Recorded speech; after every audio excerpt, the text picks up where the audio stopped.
Good morning students. Online video classes series में हम बात कर रहे थे फिनोल्स के बारे में। आज हम बात करेंगे रिएक्शंस ऑफ फिनोल्स। क्या रिएक्शंस है इनकी, केमिकल रिएक्शंस। देखिए, पहली जो अभिक्रिया है वो है इलेक्ट्रोफिलिक एरोमेटिक सब्स्टिट्यूशन अभिक्रिया। जो फिनोल है वो देता है इलेक्ट्रोफिलिक एरोमेटिक सब्स्टिट्यूशन रिएक्शन। देखिए, इलेक्ट्रोफिलिक एरोमेटिक सब्स्टिट्यूशन रिएक्शन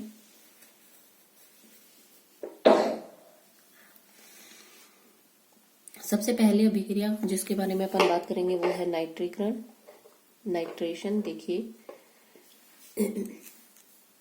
जब अपन को पता है फिनोल जो होता है इसमें ये जो OH ग्रुप होता है, फिनोल का OH ग्रुप इसके पास में होती है लोन पेयर, और इसकी वजह से इस फिनोल का एक्टिवेटिंग इफेक्ट लगता है।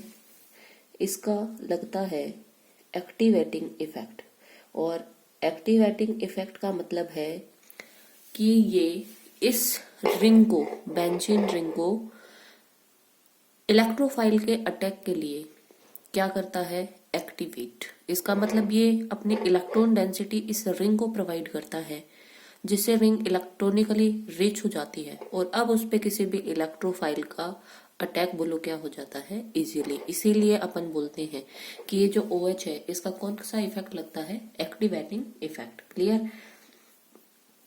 अब देखिए, नाइट्रीकरण के लिए क्या किया जाता है। OH समूह के एक्टिवेटिंग इफेक्ट के कारण फिनोल का नाइट्रीकरण तनु HNO3 की प्रेजेंस में करवाया जाए, तनु HNO3 की प्रेजेंस में करवाया जाए तो ऑर्थो नाइट्रोफिनोल और पैरा नाइट्रोफिनोल बनते हैं।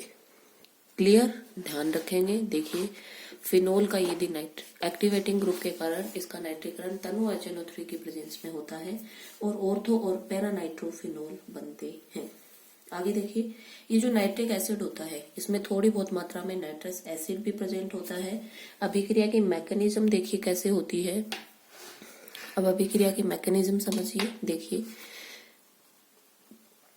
मैकेनिज्म देखिए, अपन को nitrous acid HON double bond O, ये जो तनु नाइट्रिक एसिड होता है इसमें थोड़ा बहुत नाइट्रस एसिड भी होता है, इसलिए मैंने इसको दिखाया है। ये अभिक्रिया करेगा HNO3 के साथ। तो देखिए, यहाँ से H+ और NO3-, ये इस पे अटैक, और ये बन जाएगा HOH, और इससे चूंकि H+ आके जुड़ा तो ये हो गया ये N double bond O plus NO3-। Clear. अब देखिए, ऑक्सीजन पे प्लस चार्ज अनस्टेबल होता है, बंद के इलेक्ट्रॉन खींचेगा तो किसके रूप में निकल जाएगा, H2O, और यहाँ बोलो क्या बच जाएगा, NO+। अब ये NO+ जाके बोलो किस पे अटैक करता है, फिनोल पे। देखिए, OH इसके पास रिंग डेंसिटी, ये NO+ बोलो अपना क्या हो गया, electrophile. Clear. Electronically deficient species electrophile हुआ। अब ये इस पे आके जैसे ही अटैक करेगा, देखना क्या बनेगा,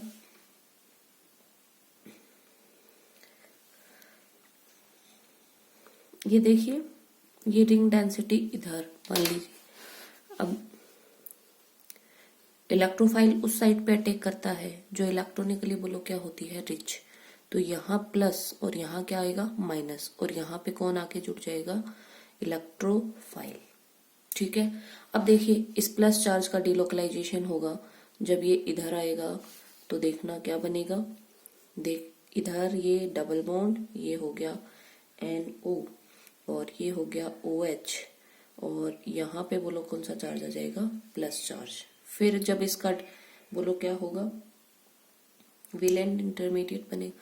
फिर जब ये इधर, तो ये जाएगा कहाँ, यहाँ, और जो ये इंटरमीडिएट बनेंगे तो इसकी जो संरचना बनेगी वो देखना कैसी होगी।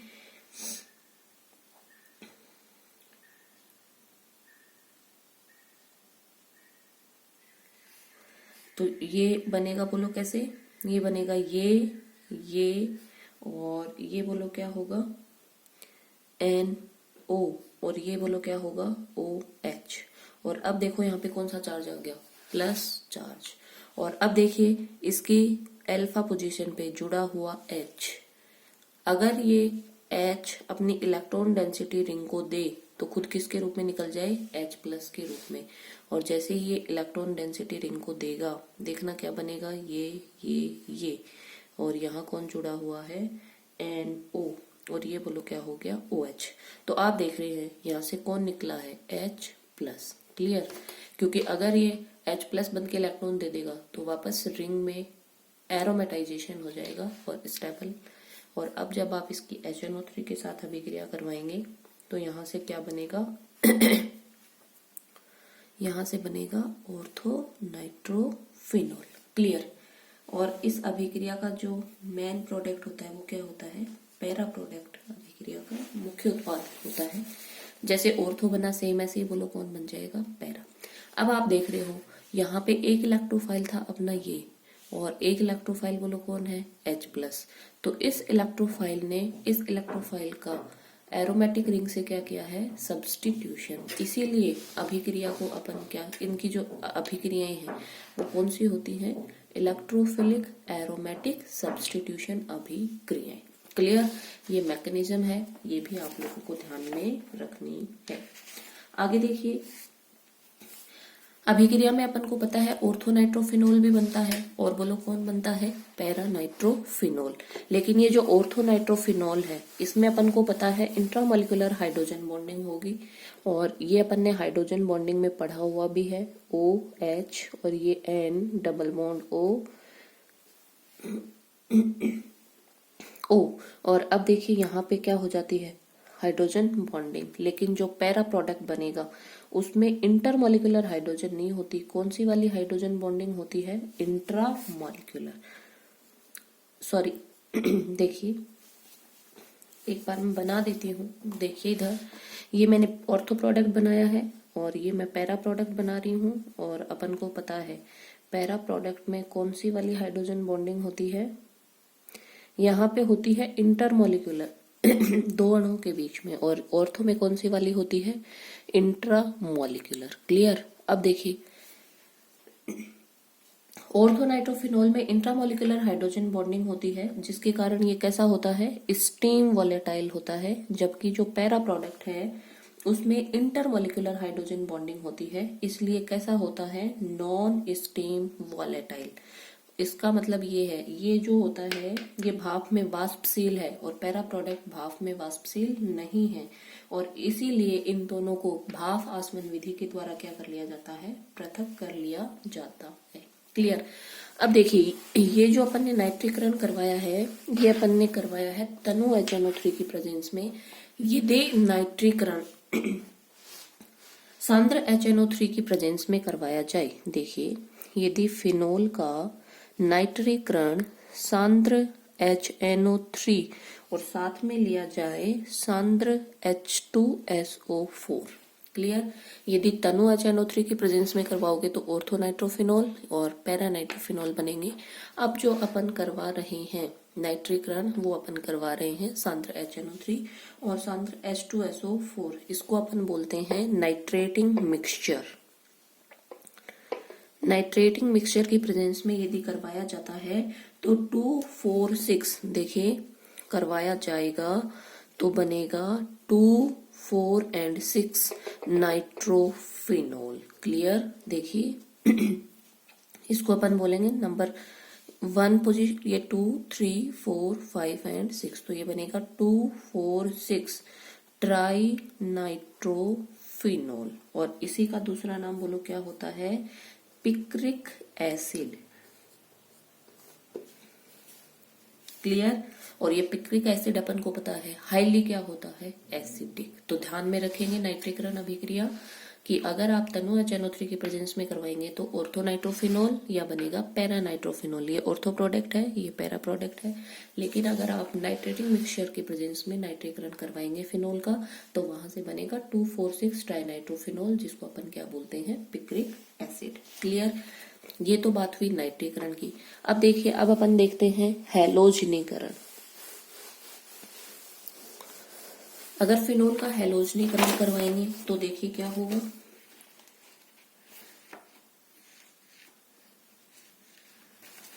फिनोलिक समूह का अपन को पता है कौन सा वाला इफेक्ट लगता है, एक्टिवेटिंग इफेक्ट, सक्रियकारी प्रभाव। इसके कारण हैलोजनीकरण में भी ट्राई हैलोजन उत्पाद बनते हैं। देखिए, यदि आप इसका हैलोजनीकरण करवाते हैं ब्रोमीन वाटर के साथ में, तो यहाँ पे ट्राई हैलो प्रोडक्ट बनेंगे। ध्यान रखेंगे, OH, Br, Br and Br, और ये हो गया 2,4,6 try bromophenol. Clear, try bromophenol बनेंगे।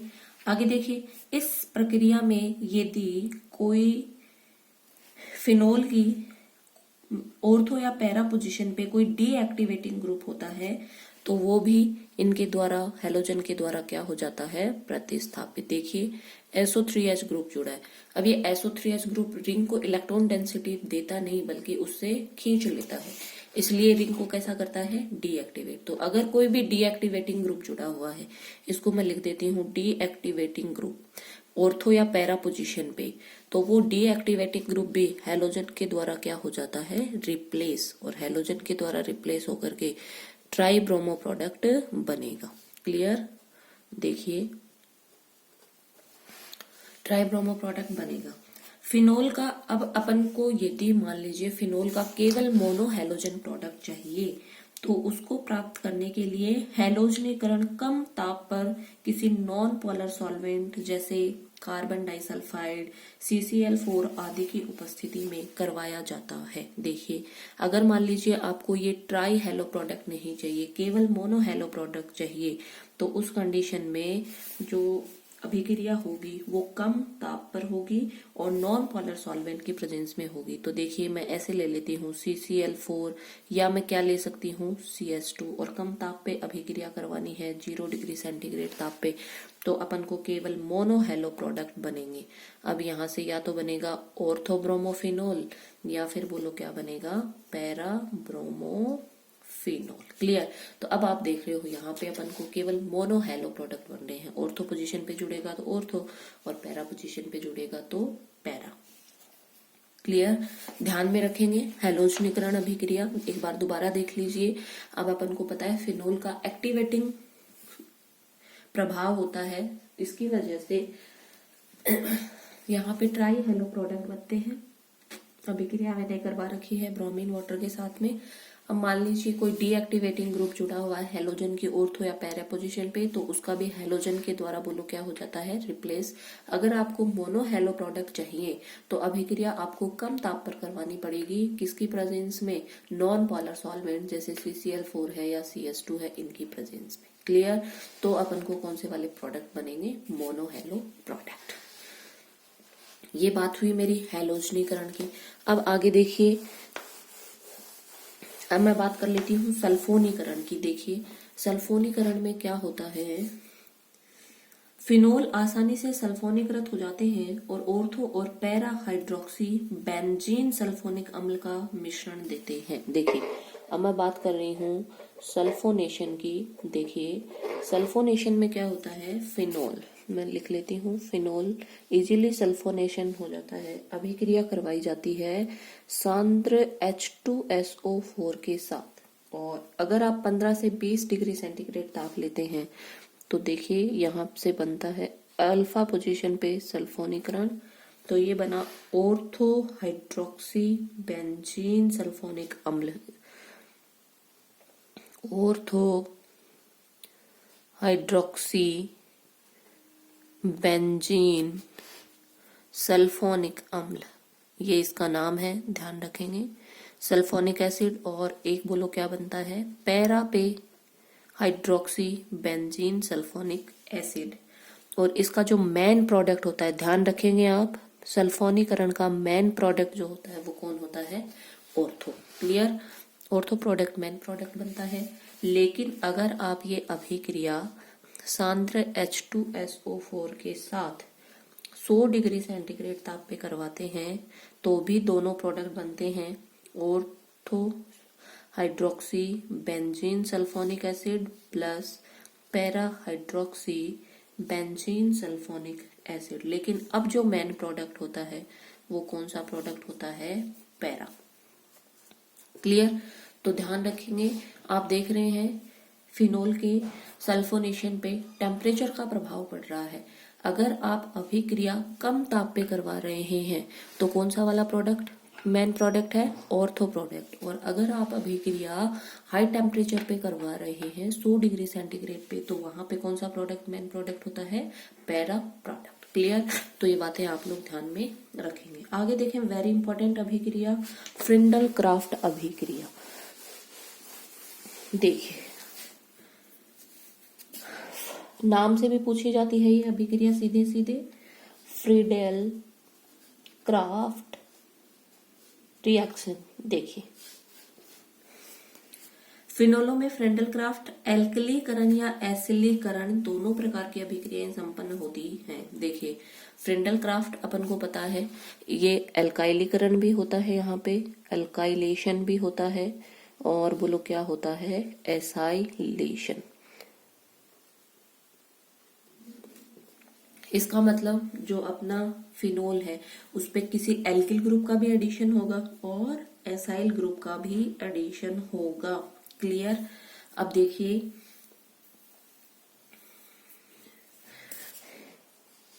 ये लीजिए, ये मैंने लिखा है फिनोल, और फिनोल की अभिक्रिया किसके साथ में करवा रहे हैं, एल्किल क्लोराइड, किसकी प्रेजेंस में, AlCl3 की प्रेजेंस में। तो देखिए यहां से बोलो क्या होगा, एल्काइलेशन, और एल्काइलेशन होके क्या बनेगा, पैराक्रिसोल, और एक बनेगा ऑर्थोक्रिसोल। इसका मतलब एल्काइलेशन जो होगा वो पैरा पोजीशन पे भी होगा और ऑर्थो पोजीशन पे भी होगा, और ये है पैराक्रिसोल, और ये बोलो कौन है, ऑर्थोक्रिसोल। और ध्यान रखेंगे वेरी वेरी इंपॉर्टेंट, मेन जो प्रोडक्ट होता है वो बोलो कौन सा वाला होता है, पैरा उत्पाद। क्लियर। ये तो था। और अगर मान लीजिए आप एसाइल ग्रुप जोड़ते हैं OH, अगर आप अभिक्रिया करवाते हैं एसाइल क्लोराइड के साथ CH3C डबल बॉन्ड OCl, और किसकी प्रेजेंस में, AlCl3 की प्रेजेंस में, तो अभिक्रिया में बोलो एसाइल ग्रुप इंसर्ट होगा, और जो पैरा प्रोडक्ट होगा वो बोलो कैसा होगा, मेन प्रोडक्ट होगा, पैरा हाइड्रोक्सी एसिटोफिनोन। इसको अपन बोलेंगे पैरा हाइड्रोक्सी एसिटोफिनोन। क्लियर। और साथ में कौन सा वाला प्रोडक्ट बनेगा, ऑर्थो प्रोडक्ट। लेकिन मेन जो प्रोडक्ट होगा वो मैंने बता दिया कौन सा वाला होगा, पैरा प्रोडक्ट। अब आप लोग ध्यान में रखेंगे फ्रेंडल क्राफ्ट अभिक्रिया दो तरीके से होती है, एल्काइलेशन भी होता है, एसाइलेशन भी होता है। क्लियर। एल्काइलेशन में कोई एल्किल ग्रुप आके जुड़ता है, ये बना दिया मैंने, ऑर्थोक्रिसोल, पैराक्रिसोल। और एक बात और आप लोग ध्यान में रखेंगे कि जो भी अपनी फ्रेंडल क्राफ्ट अभिक्रिया है उसका मेन जो प्रोडक्ट होता है वो क्या होता है, पैरा प्रोडक्ट। क्लियर।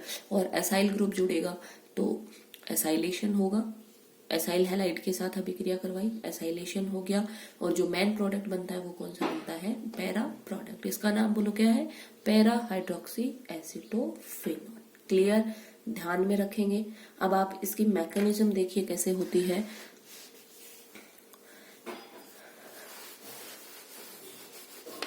देखिए अपन को पता है CH3Cl, और जब ये AlCl3 आता है तो हेलोजन एक्सेप्टर होता है, हेलोजन को ले लेता है और क्या बना देता है, CH3। और ये बोलो क्या है, इलेक्ट्रोफाइल। और अब ये इलेक्ट्रोफाइल जाके बोलो कहाँ पे अटैक करेगा, ये इलेक्ट्रोफाइल अटैक करेगा बोलो कहाँ पे, बेंजीन रिंग पे। और इस OH का अपन को पता है एक्टिवेटिंग ग्रुप लगता है, एक्टिवेटिंग इफेक्ट होता है, इसलिए ये इस रिंग को क्या करेगा, एक्टिवेट। किसके लिए, इलेक्ट्रोफिलिक सब्स्टिट्यूशन के लिए। क्लियर। सॉरी, इस इलेक्ट्रोफाइल के जुड़ने के लिए इलेक्ट्रॉन डेंसिटी प्रोवाइड करवाएगा, और ये आके जब जुड़ेगा तो जैसे अपन ने नाइट्रिक रण में देखा था, इसके क्या बनेंगे, विलेन इंटरमीडिएट। क्लियर। और चूंकि अपन को पैरा प्रोडक्ट मेन प्रोडक्ट बनाना है तो देखिए मैं ऐसे कर लेती हूँ, ये इधर, और जैसे ये इधर होगा रिंग डेंसिटी बोलो कहाँ पे आ जाएगी, यहाँ पे CH3, यहाँ पे कौन सा चार्ज आ जाएगा, प्लस, ये एंड क्या हो गया, OH। क्लियर।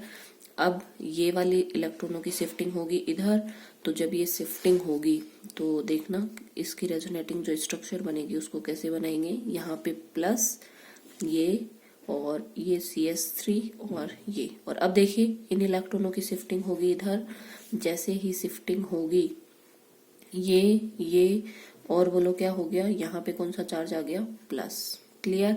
और अब देखिए अगर इस प्लस चार्ज को अब अगर यहाँ से हाइड्रोजन आए और अपने बंद के इलेक्ट्रॉन दे दे तो रिंग में वापस कितने इलेक्ट्रॉन हो जाएंगे, 6, और रिंग का एरोमेटाइजेशन हो जाएगा, स्टेबल हो जाएगी रिंग और H प्लस के रूप में निकलेगा। और यहाँ पे देखना पैरा पोजीशन पे कौन जुड़ गया, एल्किल ग्रुप, तो ये एल्काइलेशन हो गया। अगर मान लीजिए यहाँ पे एसाइलेशन होगा तो यहाँ पे क्या होगा, CH3 C double bond OCl और AlCl3 ये ले लेगा, तो यहाँ पे जो इलेक्ट्रोफाइल बनेगा वो बनो क्या बनेगा, CH3 C double bond O plus. और अब अपना जो आने वाला इलेक्ट्रोफाइल है वो क्या होगा, CH3 CO प्लस, और ये आके यहाँ पे जुड़ेगा तो इसको अपन क्या लिखेंगे, COCH3। सेम चलेगी अभिक्रिया की मैकेनिज्म, यहाँ पे भी COCH3, यहाँ क्या लिखेंगे COCH3 और पैरा पोजीशन पे कौन आके जुड़ जाएगा, COCH3। तो इसका बोलो क्या हो जाएगा, एसाइलेशन। क्लियर। तो ये आप लोग ध्यान में रखेंगे फ्रेंडल क्राफ्ट अभिक्रिया। Thank you.